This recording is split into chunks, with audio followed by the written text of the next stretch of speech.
Hi guys, आज की इस वीडियो में मैं आपको K2 के बारे में बताऊंगा कि किसने इस पर सबसे पहले चढ़ने की कोशिश की और किसने सबसे पहले इसको फतह किया। इससे पहले कि वीडियो शुरू हो, काइंडली मेरा चैनल सब्सक्राइब कर दो।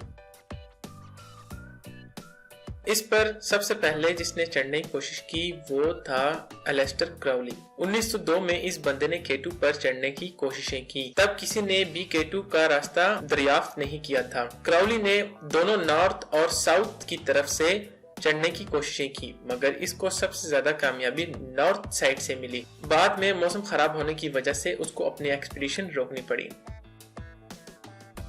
1909 में ड्यूक ऑफ आब्रूजी एक इटालियन माउंटेनियर था जिसने K2 पर चढ़ने की बहुत सारे रास्ते तलाश किए और साउथ और ईस्ट पार्ट पर इसने 6250 मीटर का रास्ता भी ढूंढ लिया। बाद में ये मायूस हो गया और इसने ये कह के K2 पर चढ़ना छोड़ दिया कि ये मुश्किल पहाड़ है और इसको फतह करना बहुत मुश्किल है। लेकिन फिर भी ये आब्रूजी नाम कमा गया। जो रास्ता इसने डिस्कवर किया था बाद में आब्रूजी रिज के नाम से मशहूर हो गया और आज भी माउंटेनियर इसका रास्ता इस्तेमाल करते हैं। 1929 में ड्यूक ऑफ आब्रूजी का नेफ्यू एमोनी डी सेवोला ओस्टा और आर्डिटो डेसियो ने अपर बालतुरु ग्लेशियर जो कि K2 के करीब है एक्सपीडिशन शुरू की। उसके बाद गाइस काफी इश्यूज हुए, सब कॉन्टिनेंट का इश्यूज हुआ और वर्ल्ड वार 2 शुरू हुई। इस दौरान किसी ने इस पर तवज्जो नहीं दी। 1952 में आर्डिटो डेसियो फिर पाकिस्तान आया इस मकसद के साथ कि government of Pakistan full expedition की परमिशन देगी, मगर गवर्नमेंट ऑफ पाकिस्तान ने इस बार अमेरिकन को फुली परमिशन दी थी कि वो K2 की एक्सपेडिशन करे, जिसकी वजह से आर्डिटो डेसियो को परमिशन नहीं मिली और वो वापस चला गया। जब वो पाकिस्तान में था तब उसकी मुलाकात अमेरिकन चार्ली हाउस्टन से हुई, जिसको गवर्नमेंट ऑफ पाकिस्तान ने ऑलरेडी परमिशन दी थी। इसने डेसियो को कहा कि हम इस एक्सपेडिशन में 7900 मीटर तक आगे गए हैं, जहां से ऊपर जाने का रास्ता आसानी से देखा जा सकता है। इसी अमेरिकन ने डेसियो के साथ अपनी एक्सपेडिशन की पिक्चर शेयर की। आर्डिटो डेसियो ने लार्जर यानी बड़े एक्सपीडिशन की प्लानिंग की, जिसके लिए इसको 100 मिलियन इटालियन लीरा चाहिए था, जो कि आज का 1.5 मिलियन US $, बनता है। और गवर्नमेंट ने इसको स्पॉन्सर किया क्योंकि नेशनल प्राइड का मामला बन गया था। इस मिशन में 11 इटालियन थे, सारे के सारे ऐसे थे जिन्होंने इससे पहले कभी भी हिमालय की पहाड़ियां विजिट नहीं की। इनके साथ 10 लोकल हुंजा के हाई एल्टीट्यूड क्लाइंबर्स भी थे, जिनमें आमिर मेहदी का नाम ज्यादा नुमाया है। इनका साथ एक इटालियन फिल्म मेकर और एक डॉक्टर भी था। एक्सपेडिशन में काफी डिले हो चुका था। मौसम खराब होने की वजह से 27 अप्रैल को पाकिस्तान एयरफोर्स ने DC-3 तैयारा फ्लाई किया। डेसियो को अपॉर्चुनिटी मिली और वो उसमें सवार हो गया। उसने K2 को देखा जो सिमिलर उन फोटोग्राफ के मुताबिक था जो हाउस्टन ने उसके साथ शेयर की। K2 माउंटेन बहुत ही बुलंद था, जिसकी वजह से DC-3 इतनी हाइट तक नहीं उठ सकता था।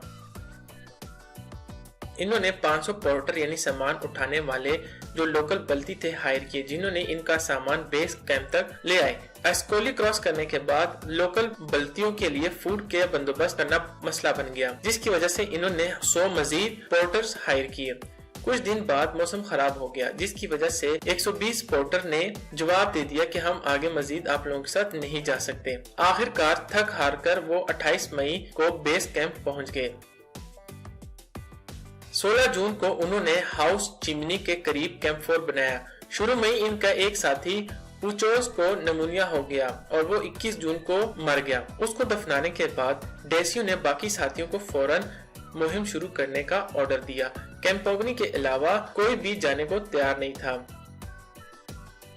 5 जुलाई को कैंपोगनी, अब्राम और गलोटी ने कैंप 5 भी इस्टेब्लिश कर लिया। बाद में उन्होंने रस्सी का इस्तेमाल किया और कैंप 6 और कैंप 7 तक पहुंच गए। ये कैंप 6 और कैंप 7 वही कैंप थे जो 1953 में अमेरिकन ने बनाए थे। 28 जुलाई को कैंपोगनी एंड लेसेड ली ने कैंप 8 बनाया, जो कि 7627 मीटर ऊंचा था। 30 जुलाई को इन 4 लोगों ने फैसला किया कि कैंपोगनी और लेसेड ली कैंप 9 के लिए अच्छी सी जगह तलाश करेंगे और बाकी 2 बुनाटी एंड गलोटी कैंप 8 में रहेंगे, जहां वो ऑक्सीजन सिलेंडर लेंगे। कैंपोगनी और लेसेड ली ने 7,900 मीटर की बुलंदी पर कैंप 9 बनाया। इनके बाकी साथी बुनाटी, गलोटी, अब्राम, महदी और ईसा खान ने संभाल लिया और कैंप 9 की तरफ रवाना हुए। इन्होंने ये सोचा कि वो कैंप 9 तक चले जाएंगे, जिसकी वजह से इन्होंने शेल्टर का सामान नहीं लिया। जाते जाते रात हो गई और इन्हें कुछ नजर भी नहीं आया। मेहदी की तबीयत रात को ही खराब हो गई, जिसकी वजह से वो रातों रात ही कैंप 8 की तरफ चला गया। मगर बुनाटी ने क्या किया कि बर्फ में खड्डा बनाया और रात वहीं गुजारी और सुबह कैंप 8 की तरफ चला गया।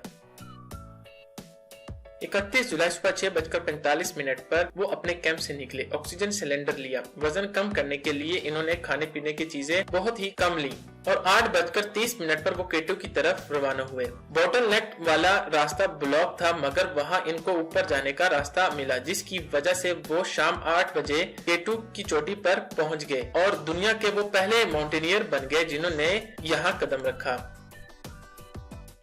वहाँ इन्होंने कुछ फोटोग्राफ्स लिए और वीडियोस बनाई। लेसेडली ने कैम्पोगनी को जल्दी जाने का कहा, मगर वो तैयार न था। कैम्पोगनी ने कहा कि वो रात यहाँ गुजारना चाहता है, जिस पर लेसेडली ने उसे धमकी दी और जाने पर रजामंद हो गया। तो वो वापस जाने लगे। कैंप 8 से कुछ ही ऊपर इनका ऑक्सीजन सिलेंडर खत्म हो गया और वो गिर गए। इनके साथियों ने इनका शोर सुन लिया और जल्दी जल्दी इनको बचा लिया। रात 11 बजे इनको कैंप 8 पर ले आए और 2 अगस्त को सारे के सारे बेस कैंप तक पहुंच गए। तो बस आज के लिए इतना ही। मिलते हैं अगली वीडियो में। तब तक मेरा चैनल सब्सक्राइब कर दें।